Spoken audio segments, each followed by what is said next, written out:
Hello students, today I have come up with the suggestional video, or you can say with the revision of the chapters of first unit test. The chapters which I'll revise in this video are S-block elements, periodicity in properties and some basic concepts of chemistry. The questions will be given to you in the PDF format in the description box, okay? And the answers to the questions I will discuss in this video. Okay, now one thing I want to tell you, that you will see in the PDF that there are a total of 26 questions given. More than 26 maybe, because there are points inside a particular question. So it's not possible for me to answer all the questions now here, because maximum of the questions from S block elements and periodicity in properties, as well as some direct questions from some basic concepts of chemistry are directly given in your study material, and they are being taught vividly in the videos itself. So the questions which are not given in your study material or not taught to you in the videos, I will only answer those questions in this video, and which are there in the study material, I will directly tell that this is directly there in the study material, and you have to write from the study material itself. Okay, so okay, before explaining, let me just tell you that in your exam, try to write your answers in the point-wise form. Okay, if you are writing in the points form, it becomes easier for you also to remember the answers, as well as it becomes easier for us also for checking the answers, because if we see the points directly, we will directly give the marks for the right answer, and if the points are wrong, we will directly cut the marks there. Okay, so try to write the answers in the point form. And okay, so let's start with it. I'll start with the numericals, two numericals from the chapter some basic concepts of chemistry, and then I will just tell you which one is there in your study material, and the ones which are not there I will just explain in this video. Okay, so let's start with it. Okay, so your first question is a gaseous hydrocarbon. Okay, a gaseous hydrocarbon. Let's consider the gaseous hydrocarbon as CXHY. A gaseous hydrocarbon of volume 10 ml at STP is mixed with 80 ml oxygen and burnt completely. It is mixed with oxygen. You know the equation for combustion of a hydrocarbon.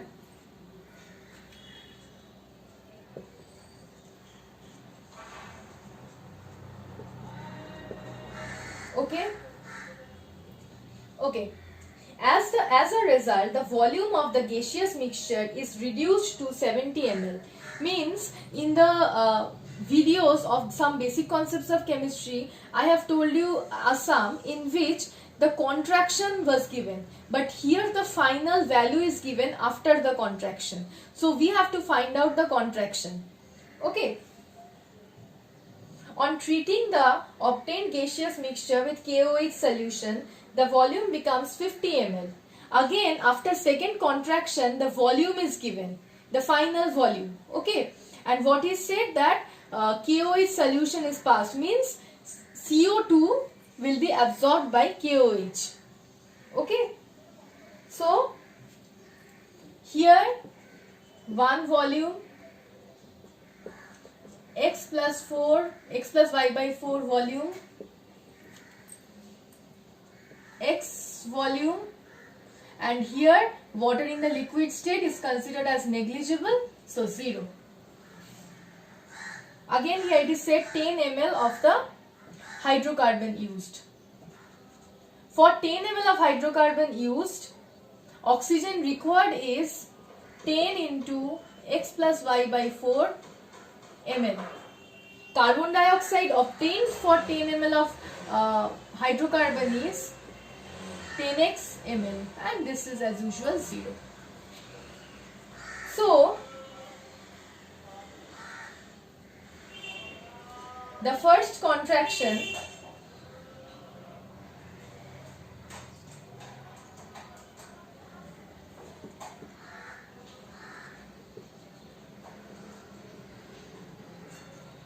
is equal to obviously sum of the reactants minus the product.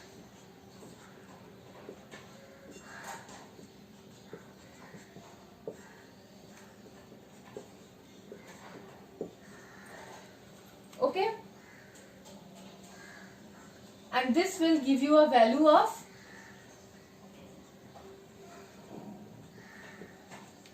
10 plus 2.5 by ml. This is the first contraction, and now we have to find the numerical value of the first contraction. Again, first contraction is equal to numerical value, that 10 ml of hydrocarbon reacts with 80 ml of oxygen minus the total, minus the amount formed after contraction. That will give you 20 ml. So the first contraction according to the problem, 10 plus 2.5y is equal to 20. From there we will obtain y is equal to 20 minus 10 is 10 by 2.5, which will give you 4. So y is equal to 4. Okay, now after that it is said KOH is passed. So KOH has the function that it will absorb only carbon dioxide. So the volume of carbon dioxide will be the second contraction, because only carbon dioxide is absorbed. So I am just rubbing this.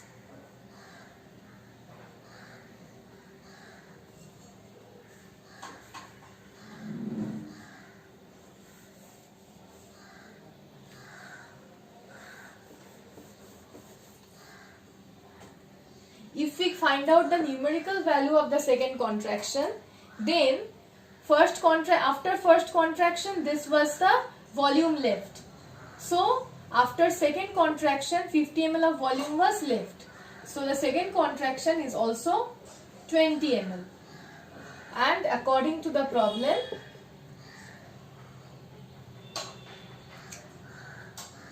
x is equal to 20. So x is equal to 2 by 10, which is equal to 2. We have obtained, so CXHY. We have obtained x as 2 and y as 4. So C2H4 means ethene is the hydrocarbon. Okay. Now I'll come to the next problem.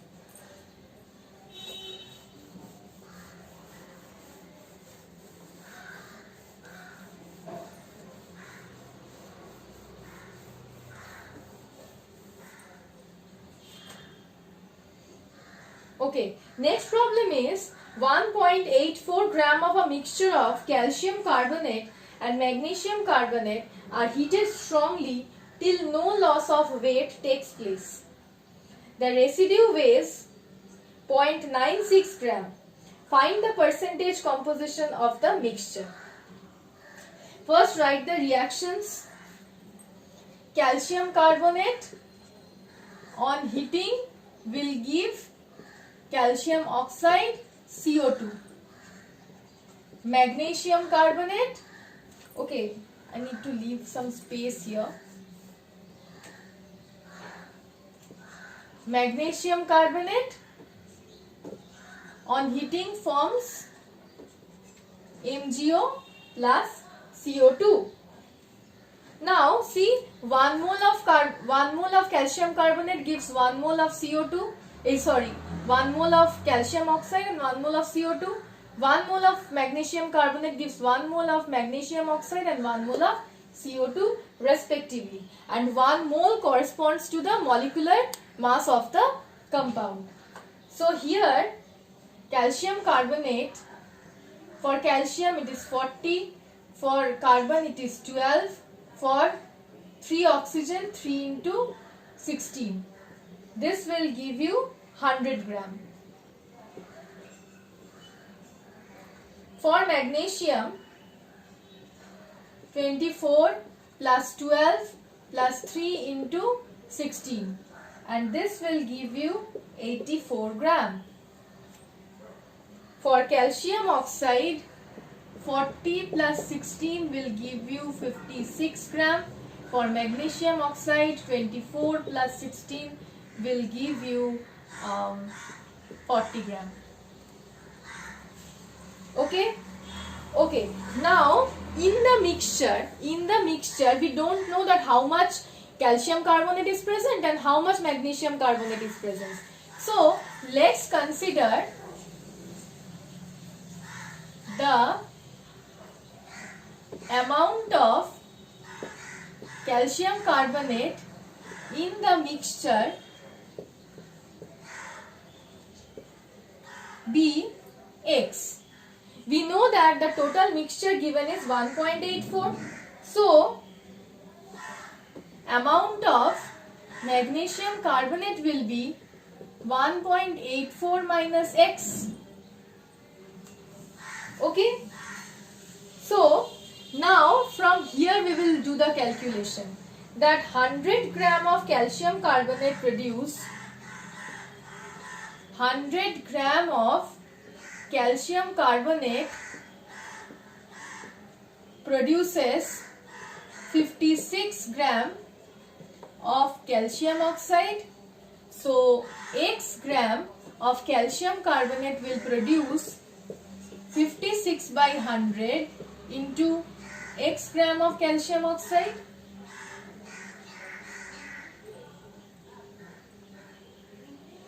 Again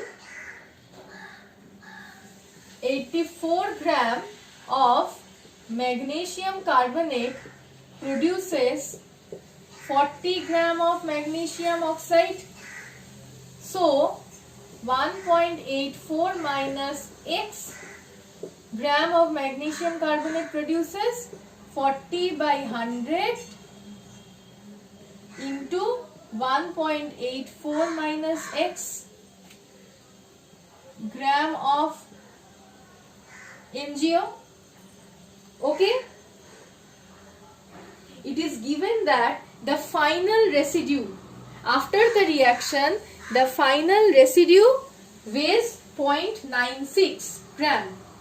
So this much amount the final residue contains because carbon dioxide is a gas, it will escape. The final residue contains calcium oxide and magnesium oxide itself. So calcium oxide present in the final residue is this, and magnesium oxide present in the final residue is this. So if we add these two, then we will get the total weight of the final residue, which is 0.96. So according to the problem, this plus this is equals to 0.96.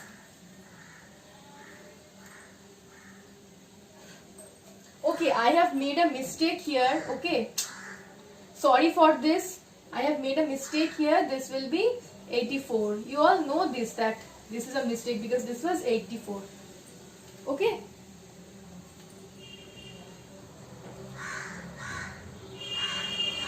So I am rubbing it in order to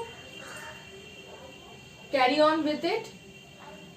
I have to rub it.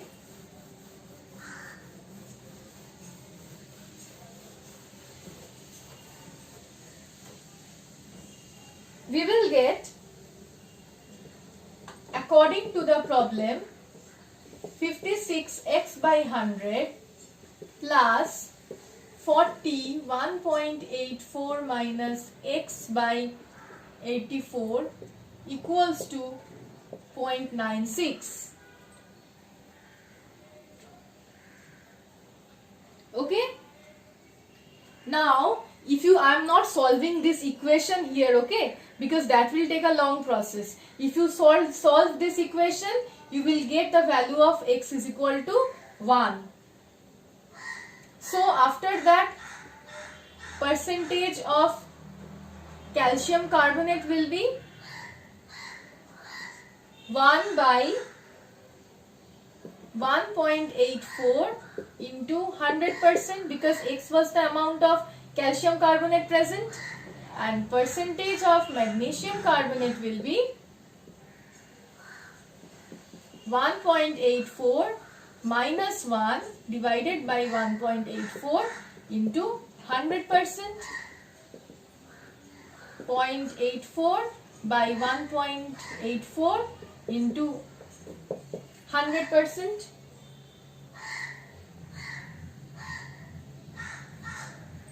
This will give you 54.35%, and this will give you 45.65%. Do the calculations on your own. These are easy calculations.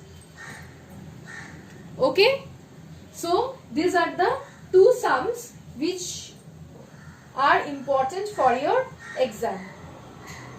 Okay, now I'll come to the next question, question number 3, which is derive the relationship between vapor density and molecular mass. Please refer to the study material. This is directly there in your study material.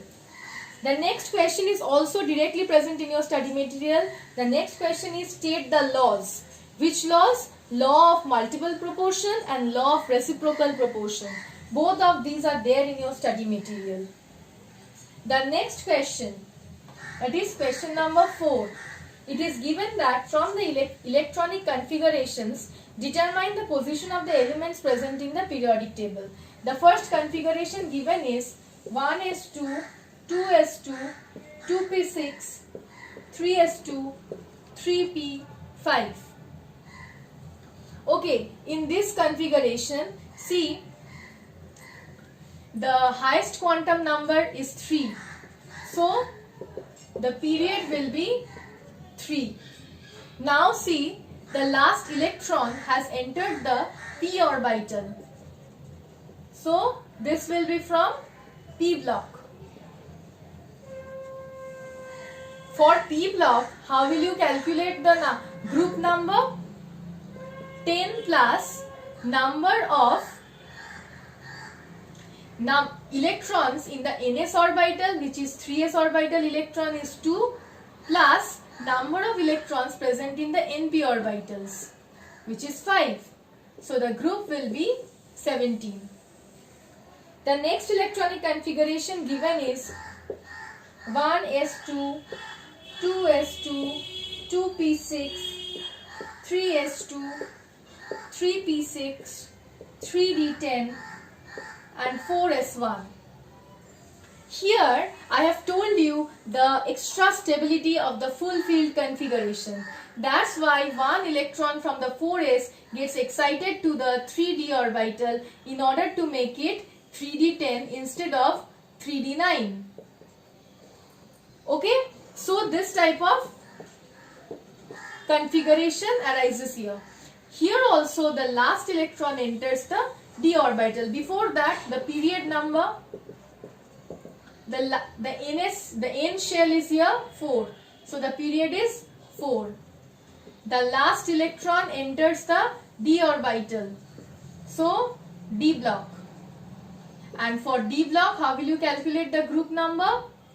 Number of ns electrons plus number of n minus 1 electrons. N minus 1 means 4 minus 1, 3 d electrons. N minus 1 d electrons. So group is 11. Okay, now the next configuration given is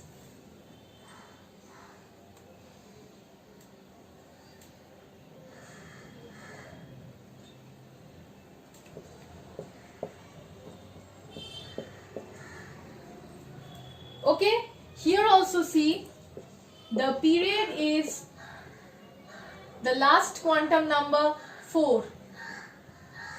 Block, see the last electron has entered the d subshell, d block. And for D block, group number calculated by number of ns electrons plus number of n minus 1 d electrons.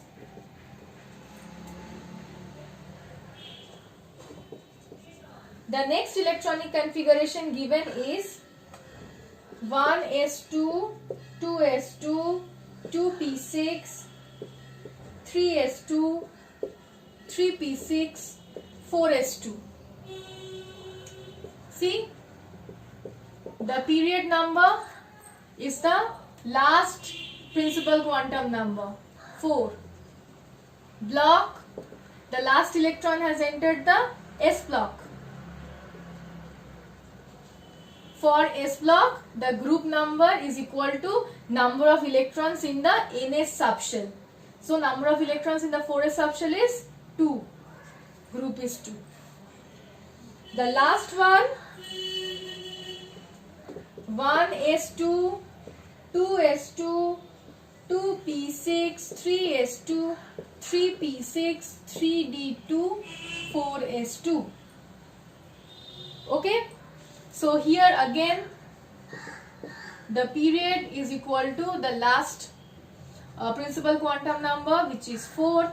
Then the block, the last electron enters the D block, means the 3D subshell, so it is D block. And for D block you calculate the group as number of ns electrons plus number of n minus 1 d electrons. So group 4. Okay. So this is how you will locate the position of the elements in the periodic table depending on electronic configuration. Now I'll come to the next question, which states that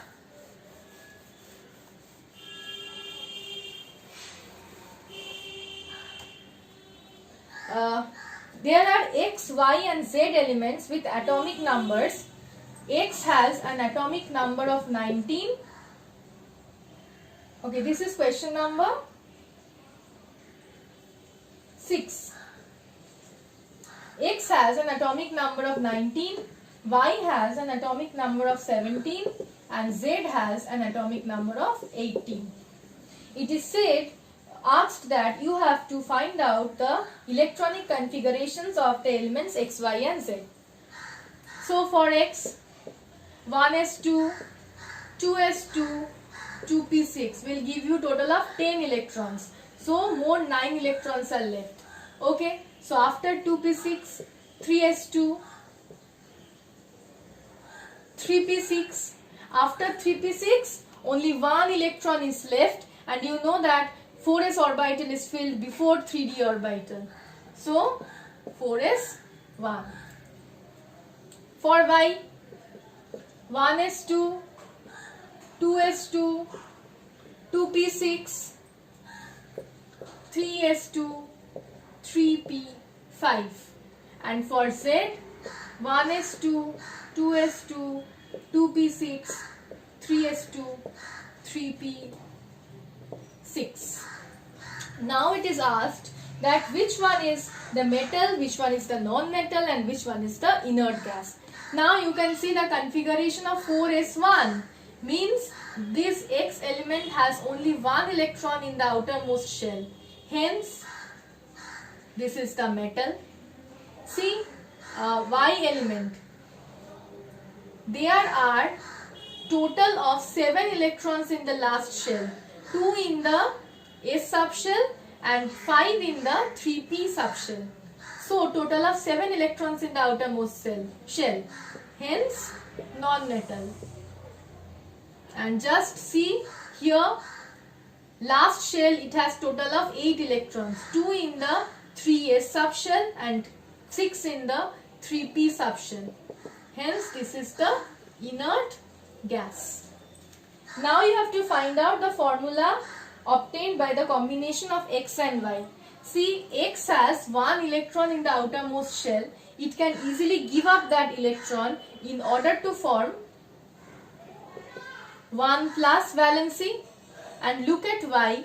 Y has only 7 electrons in the outermost shell, and if it gains 1 electron, it will attain the stable electronic configuration.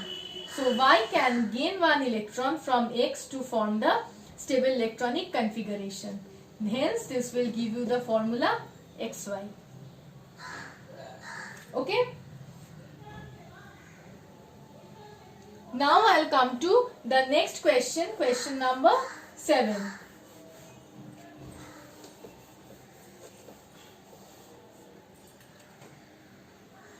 Okay, question number 7 is that an element has the atomic number 35.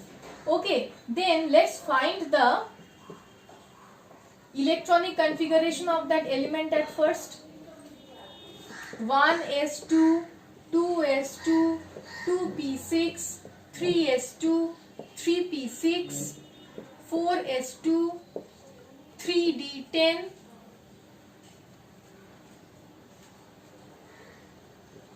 4p5. See, when we are writing the electronic configuration, we write the inner shells first and then the outer shells. So just after filling the orbitals in this manner, you can just rearrange it like 2s2, 2p6, 3s2, 3p6, 3d10, 4s2, 4p5. So this is the outermost shell or the valence shell of this element. So if I consider this element as X, then X has a valence shell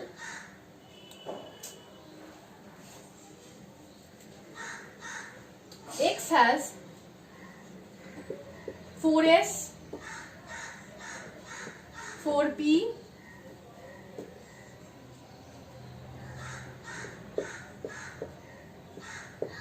4d in the ground state. See, it has only one electron which is not paired, means one odd electron. So if it accepts one electron, then it will become highly stable with 4s2 4p6 configuration. So the -1 oxidation state is most stable. But if I consider, you have to think that this is the fourth shell. The 4d shell is present, which is vacant as well as energetically accessible. So in the first excited state,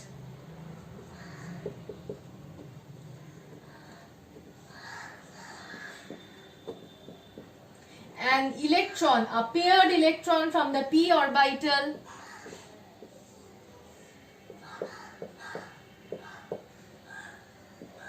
can get excited, a paired electron from the p orbital can get excited to the 4d orbital like this, resulting in 3 unpaired electrons.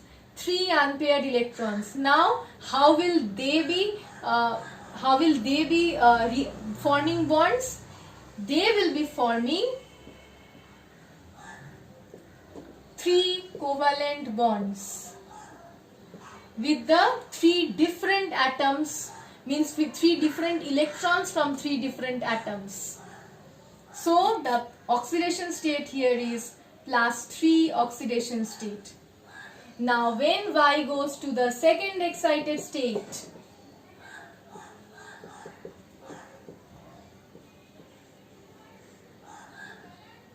another electron from the p orbital can get excited to the 4d orbital.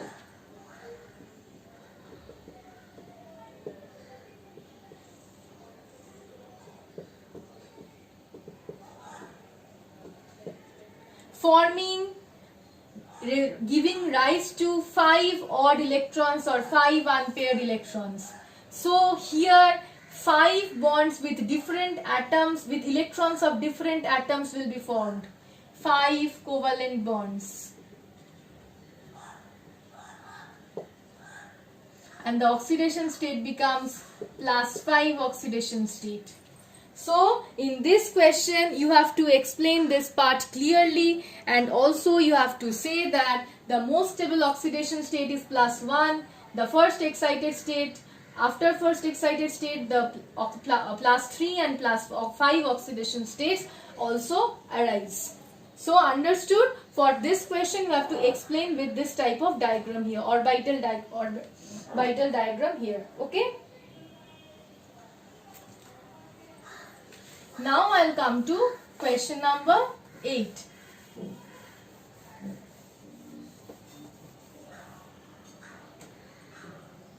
In question number 8, you are asked to find out the systematic names of the elements with atomic number 102. For 1 it is an, for 0 it is nil, for 2 it is bi. So it will form anildium. For 117, an plus sept.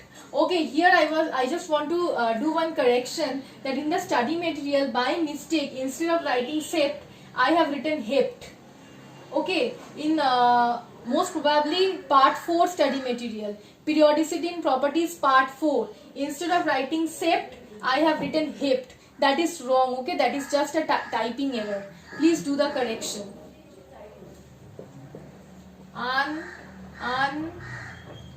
Septium. Okay, 108, an plus nil plus oct, an nil octium. 115, an plus pent, an pentium. Next is 106, an plus nil plus hex, an nil hexium. Okay, so these are the names.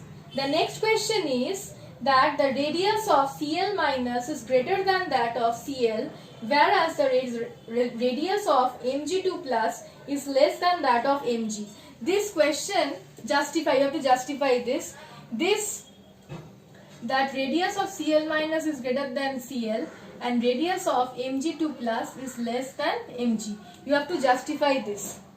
This is directly there in your study material with the topic that the radius of the anion is greater than the neutral atom and the radius of the cation is always less than the neutral atom. The same answer which is there in your study material, you have to write that answer only. You have to explain that, only that part only.